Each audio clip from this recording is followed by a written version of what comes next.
So, it's interesting with Caleb Williams is that one of the things I've always bragged about Steph Curry and Patrick Mahomes is they're spectacular, but they never miss the layups. The stuff in the flat, they don't miss the layups. A lot of guys. Cam Newton was spectacular.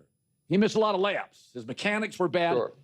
Caleb Williams makes big-time throws. Justin Fields is talented. Never does. Dink and dunk. Caleb makes big throws down the field. And I do honestly believe he's running less than he could. You can tell he's taking to coaching. But I am worried a little bit that they had 3 picks off Geno and needed a block kick because the operations, the layup stuff, Nick, it's hard to watch. False starts on 4th down. I'm like, this stuff didn't seem hard for Mahomes or Steph.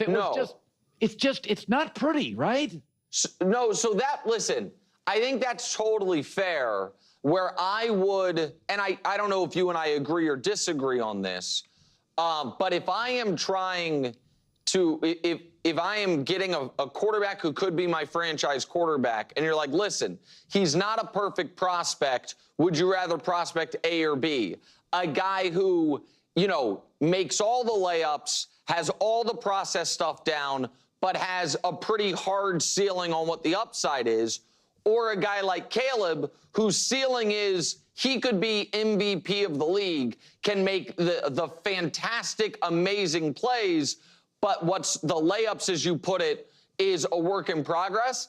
I would go option B because I feel like that stuff can get better over time, but I don't think it's going to be overnight. I do think it's going to be over time. Listen, I was wrong about that, obviously. I thought it was going to be overnight. I picked them to go to the Super Bowl last year. He is not as far along from in the fundamentals, the building blocks, as I thought he would be. But listen, he's a very different player, and I'm only comping it in this one way as far as being far away on the fundamentals. That's what Josh Allen was as a young player. Josh had these wow plays, but couldn't, was very inaccurate, couldn't complete his passes, and then got better at that stuff. Yeah. And so I like betting on the upside, but I agree with you in this regard. Right now, the Bears are a team who can look absolutely amazing for a quarter, and then the very next quarter look like the worst offense in the league. Yeah. And I think that's going to be a process over the course of the year. Yeah, I don't think Josh Allen is the comp. I think Dak Prescott is the comp, which is what I said the other day. Because you see some of these really awesome, great plays where you're like, wow, that's awesome, that's great. And then you see some of these other plays where you're like, that's, can't have those. Like, gotta clean those up. But, over time, Dak has been able to get more and more of those layups and ensure that, and has been able to win a lot of games. Trying to figure out what type of quarterback you would rather have in terms of quarterback A or quarterback B. You can win a lot of games with quarterback A. You can win a lot of games and you can win a lot of Super Bowls. Just a fact. So you can't always chase this through the roof potential necessarily. Before I go any further, please, Chicago Bears fans, do not forget to subscribe and watch the entirety of this video, as it is the best possible way to support the growth of this channel so we can truly build a sports talk community that is rooted in the sports talk world, one that can truly become something special. I'm going all in. I'm trying my best. It is we, not me. So please do subscribe. Please do watch the full length of the video. And please help me create something that is truly special and truly worth being part of. But with the Chicago Bears and Caleb Williams, this was always going to be a work in progress. You listen to Troy Aikman talk about Bo Nix, the other day on Monday. And he was pretty much laughing, where he's just like, guys, everyone has such intense and extreme opinions, and they're trying to reach all these strong conclusions. And it's just like, Bo Nix is a young quarterback. It's year 2. He's in his 4th game of his 2nd year. Like, everyone needs to just relax. And the exact same thing could be said about Caleb Williams. It's like everyone's so they so desperately want to reach such strong, defined, permanent conclusions about someone. And it's just like, I just think that's pretty ridiculous. I really, really do. And so, yeah, there's still plenty to grow and work with this Chicago Bears team and Caleb Williams specifically. No question about it. No denying it. That is 100% the case. And that's why I always seek to try to have accurate conversations about what we see out of Caleb Williams. Anyone really, but of course right now talking about Caleb Williams and not trying to exaggerate and make a great moment greater than it is, or trying to bring down and make a bad moment worse than it actually is right now. And so far, I really think the conclusion is about Caleb Williams right now is, hey, he's playing pretty well. I think that's what it is. Yeah, he's playing pretty well. He's getting better. He's showing some growth. And that's it. He's not playing spectacular. He's not playing amazing. He's not showing us top 5 moments. He's not top 3. He's not this. He's not that. Yeah, he's playing pretty well. Definitely looks a lot smoother than he did last year. Definitely looks like he's growing and getting better. That's it. That's it. Everyone was trying to jump to the conclusions before. This looks bad. I can tell you pretty quickly, this isn't going to work. Him and Ben Johnson, that's not going to work. Other people are trying to be like, this was the most spectacular game I ever saw. Oh my God, he threw for over 1 million yards and 18 touchdowns. Like, oh my God, this is the greatness. And it's like, you all just gotta chill. We all just gotta chill. It's year 2. Yeah, I would like the Bears to be able to more easily beat the Raiders when Geno Smith is just given turnover after turnover after turnover, undeniably. In that moment, you want to be able to win a game beyond just needing a blocked field goal. But it steps forward. It steps in the right direction. And yeah, right now, Caleb and this team is not ready just to be able to put away a team like the Raiders like it's nothing. It's year 1. It was the 4th game of the season and of the career duo of Ben Johnson and Caleb Williams. Like, it's really funny, too, because Colin defended Bo Nix's struggles early on this season. I have too, to be very clear. I have too. And he says Sean Payton asks his quarterbacks to do so much. He's got a terrible record in September because he puts so much on the plate of his quarterback. What do you think Ben Johnson is doing right now with Caleb Williams in this Chicago Bears offense? He's putting a lot on his plate. Not only that, but he is trying to make Caleb Williams learn things that he's never had to do in his entire career as a football player, starting from the jump. So, like, this is always going to be a little messy. And it will be interesting to see how they can, do the layups more. Get the more guaranteed plays. And I think it was another great moment that Troy Aikman talks about, where he always emphasizes this in his broadcast. And I think it's really important because when you're watching it live, in the first watch, it's not always easy to see. And I appreciate that Troy really highlights this because it's something that is always important to me. It's like you only get so many real opportunities throughout the game. And yeah, you can take the completion and get a nice 10-yard pass, 15-yard pass, whatever.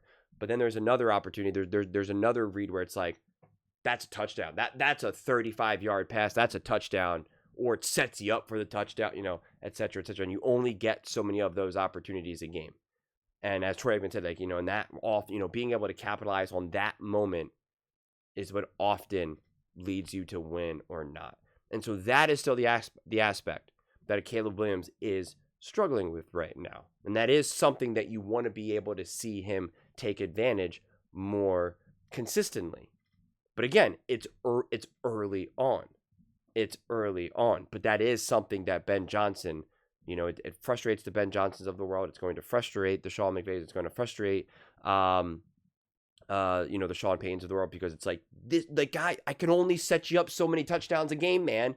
Like, you gotta be able to do it. You gotta be able to do it. You gotta be able to do it. And so that is also, though, where Ben Johnson will have to continue to be flexible and continue to figure out how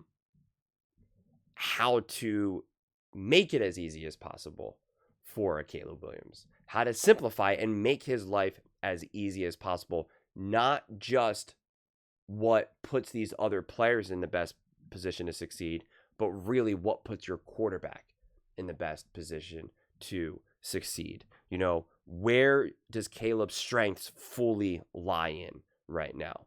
Where are they? Clearly define them. Clearly define them and build from there. And you know, it's good. It's good to go into the bye, going up against the Commanders off the bye. They're banged up. Who knows what's going on with Jaden and Terry McLaurin and all of that. Even so, even if they're full strength, this feels like to be a very competitive game. You know, there's a revenge factor to this game. There's a rivalry factor between Jaden and Caleb. Again, we'll see how healthy Jaden Daniels is just himself individually, let alone the rest of the team. But it's going to be an interesting matchup, a fascinating matchup, and a big test and a big game for Caleb and this Bears team. But I think all in all, right now,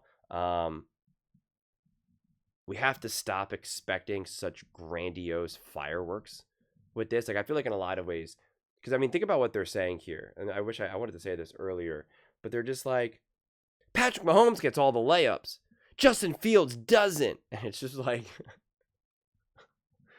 we're going from Patrick Mahomes to Justin Fields right now. And that's why, you know, Nick even saying like Josh Allen, and I'm like,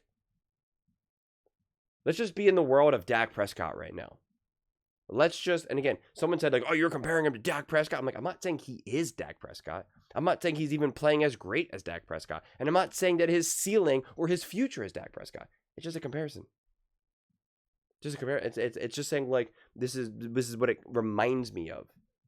There's flavors of this. But just to just be like, you know, to bring up Patrick Mahomes at the top, and then at the bottom, Justin Fields. It's just like, you know, it just doesn't make sense. And even bringing up Justin Fields right now, it takes 2 seconds to watch Justin Fields play and watch Caleb Williams play and be like, oh, one of these guys got it, the other one doesn't. One of these is getting better, the other one isn't. The only thing that Justin Fields has going for him is his ability to be mobile, and so he can make like a big splash play like that. Which Nick kind of said, well, that shows you the ability that you could be an MVP in that because you could do some of those spectacular things. But if you can't do any of the other stuff, you can't win football games. You can't be a top quarterback in the NFL. It's that simple. It's just that simple. And in a lot of ways, a Ben Johnson would rather have quarterback A than quarterback B. Because he's like, man, if you can just do all the fundamentals correctly, and we got enough dudes on the roster, I am going to scheme the heck out of us. I'm going to game plan and manage this brilliantly. Like, I'm going to get us win after win after win after win after win. I'm going to make your life so easy. You just need to execute what I'm telling you to do. We are going to win. It's how a Shanahan is able to so successfully win with like a Jimmy Garoppolo and whatnot. It's how you can have so much success with a Jared Goff. Jared Goff can still make some of these unbelievable plays and these unbelievable throws, but he also does everything else flawlessly that you're just like, when you get a Ben Johnson, you're like, okay, you know, it's like, I'm giving us, you know, nonstop breakaways, layups just galore here. So that is an important aspect. That is a massively important aspect. Make no mistake about it. But those are just my thoughts. I'd absolutely love to hear yours. What do you guys all think about the Chicago Bears, Caleb Williams? How do you feel about the progress he's been showing? How do you feel about the unfolding of this season? Let me know in the comments below. I read every single comment, so whether you agree with me or disagree with me, either way, let's get in some discussions, let's get in some fights, but ultimately, let's just have some fun. And please do consider subscribing. We are building an amazing community here, and I absolutely love to see you part of it. I want to build something that we all genuinely feel connected to. Something that we're really excited to be part of. I think we're well on our way to doing it. And please don't forget to give this video a thumbs up, as it really does help with the visibility and the algorithm. Thank you so much. See you next time.